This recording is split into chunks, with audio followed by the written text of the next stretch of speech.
Hi, KS மகாராணி filters. இந்த சைட்டில் என்ன பிரிக் யூஸ் பண்ணுறோன்னா போரத்தான் பிரிக்ஸ். இது 16 இன்ச்சு நீளமும் 8 இன்ச்சு அகலமும் 8 இன்ச்சு ஹைட்டும் இருக்கும். இதில் 7 அடி பெல்ட்டு. இது பாஸ் ஷேப்பில் கட் பண்ணி அதிலே காங்கிரீட் தள்ளும்.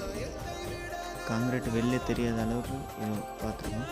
ஸ்லாப் காங்கிரீட் மட்டும்தான் வெளில தெரியும், நீங்களே பார்த்தாலே தெரியும். இது காலம் அவுட்டர் இல்லை, ஃபினிஷிங் மட்டும் பிளாஸ்டிங் வரும்.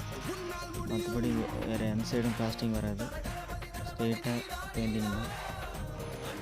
கம்மி பட்ஜெட்டில் சிறந்த வீடு. இந்த வீடு ground floor, first floor, second floor இருக்குது. அடுத்த வீடியோவில் காட்டுகிறேன்.